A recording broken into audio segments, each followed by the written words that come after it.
Hannah Sorman, Jay Harris with you. Lakers snap a 3-game losing streak, defeating the Warriors by 28, their second largest win this season, largest over Golden State since 2021. There was no Steph in this game, by the way. Luka Doncic's 300th career game with 25, 5, and 5, eighth most in NBA history. It was also his birthday. NBA analyst Quentin Richardson, NBA senior writer Tim McMahon joining us now. Let me start with you, Tim, and howdy. Let me just get that out of the way. You can say howdy. Howdy, Hannah. Okay, howdy, Tim. Okay. Obviously, the Lakers get a win, but, what's a prevailing thought about this team and how much of a threat, really, the Lakers are to contend this season? Hannah, I got to be honest with you. I'm having a hard time finding anybody around the league, around the Western Conference, that considers the Lakers a real threat to come out of that conference. And this was a desperately needed win for the Lakers. They lost their last 3 games. As J.J. Redick said, some of those losses were very loud. Endings going very messy. Questions about team chemistry. They needed this win for the vibes, but beating a Steph Curry-less Warriors team, they handle their business, but that's not going to change any minds. The Lakers are still a team that's 12-16 against opponents who are 500 or better this season. And you respect the star power, but again, it's hard to find anybody who believes that these Lakers are a threat to make a run in the Western Conference. Yeah, Hannah, I totally agree with Tim on that one. I mean, when you look at yesterday's game, they did what they were supposed to do. The Warriors, without Steph, without Jimmy, they were 12 for 44. Didn't have anybody score more than 14 points. Only a couple of guys made double figures in general. So for me, the Lakers, man, you have, like Tim said, you have to respect Luka, LeBron, and Reeves and what they could do.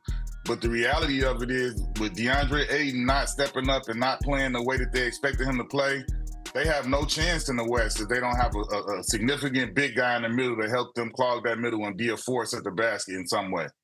Yep, and, not playing defense, that's a problem. Big matchup today, 2 legitimate contenders from each conference. Let's talk about this one. It's a good one. Spurs continuing that East Coast swing. They're going to be at Madison Square Garden, where Wemby last dropped 42 on Christmas Day 14 months ago. We know he's been struggling on offense lately, but still, he's helped them to a perfect record in February. Tim, what are the expectations for him on this first day of March? I mean, the first expectation, and always the expectation for Victor Wembanyama, is he's going to be a dominant defensive presence. Even as he's struggled a little bit here coming out of the All-Star break on the offensive end, he has been ridiculously dominant as a rim protector, as a defensive force. But he's admitted, he didn't really get a break during the All-Star break. He's fighting a little bit of fatigue here with the travel schedule and whatnot. Now, he has had a couple of days without travel in New York City, not a guy who gets distracted by the nightlife. And, you mentioned 42 and 18 in his last appearance at Madison Square Garden. Victor Wembanyama is a guy who, he likes the stage. He likes the bright lights. Perhaps he's reinvigorated on the offensive end coming out today against the Knicks. Yeah, I agree with Tim there. I mean, when you look at Victor Wembanyama, he's been a guy that's a student of the game. He knows what the significance of MSG means to the NBA and to the biggest players that's come through the NBA. So I know he knows this stage and he wants to put on the show. The guy's averaged 29 and 13 his last 5 games against the Knicks in general. So I expect him, like you said, Tim, he had a couple of days of rest without travel in New York City. He's not a guy that's going to be out in some club or anything. So you have to believe he's been rested. And I think he's going to seize the moment tonight and go out there and put on the show. Listen, the Spurs haven't played at home in San Antonio since February 7th. They have gone on the road, a really impressive win against Detroit. They are beating everyone they face. What are folks around the league saying about the Spurs, Tim, and their ability to contend, maybe even come out of the West? Hey, the Spurs have everybody's attention, including the Oklahoma City Thunder. They are right there on OKC's tail as SGA came back from this ab injury. I mean, there's a couple of questions about the Spurs. One is the shooting, and I'm going to tell you, Devin Vassell, Julian Champagnie, they have been shooting it extremely well lately. And then the other is just the lack of experience. This is a group, they have not had a playoff series. They haven't even had a play-in game together. Can they skip the line to make a run through the Western Conference? You can't rule it out. You cannot put ceilings on Victor Wembanyama because he will just bump his head up against them. Yeah, I agree with that. The Spurs have they're kind of like an X factor to me because, like Tim said, they haven't experienced that painful loss or getting that experience in the playoffs. But I mean, the way they're playing and the way they're built, no one would be surprised if they do come out of the West and they do make it to the finals because they have that type of talent. And like he said, they at times they have great shooters. I mean, the shooting has been up and down, but they have capable guys that can make boatloads of threes. So I mean, no one would be surprised if they came out of the West at this point. Yeah, and you never know from night to night who's going to come up big. You mentioned Champagny. He came up big in their last win. And Wemby is such a tough matchup, especially for teams that don't see him often as they end this trip in Philly on Tuesday. We have to end our conversation. NYU gets the win streak to 87. All right, speaking of win streaks, what to watch for today, 1 Eastern on ABC. The Knicks are the 3 seed in the East. They host the second best team in the West, the Spurs. San Antonio coming in, riding an 11-game win streak. Their longest run since the 2015-2016 season.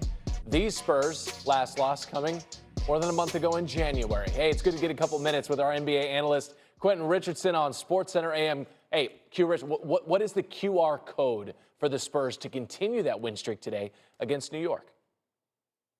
Man, listen, it goes without saying that we know what Wemby's gonna do. Wemby's the alien. He's the phenom. He needs to go out there and have a huge game, and I think he's gonna aim to do that in the Madison Square Garden. But what the Spurs need to win this game, they need the guards, the Castles, Dylan Harper, De'Aaron Fox. They need these guys to be at full strength and to be going at Jalen Brunson. Both ends of the floor. They need to be applying pressure on him on the defensive end where he has to guard them. Whichever one of them he's forced to guard, they have to go at him. And then they have the length and the athletic ability to give him problems when he has the ball on offense because he's not the tallest guy, and all three of those guys have length and tall and height on him. So they have to use that to their advantage to make it a difficult game for him offensively. We will see the tallest guy in that game. And Wemby. All right, let's get to the other one because now it is time to talk about seeding. There's a star-studded matchup on ABC. Timberwolves taking on the Nuggets. That game is going to be significant in the Western Conference. Both teams, we'll show you the standings here. They're 37-23. Denver is the 4th seed in the West right now. Minnesota right behind him. Identical records, right? Right behind him in the 5 spot. Obviously, the 4th seed hosts the first round of the playoffs. So, Q-Rich, what's the QR code now for the T-Wolves to win and leapfrog Denver in the standings today? Ant-Man. Yeah, there's me. They need Anthony Edwards to be the superstar that he is and play big time and put buckets on the board the way that he does for them.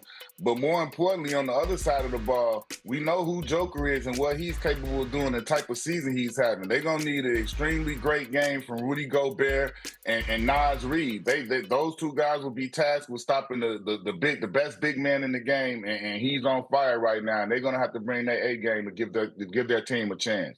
All right, we're going to see that one later on ABC. That's Quentin Richardson with the Insight on Sports.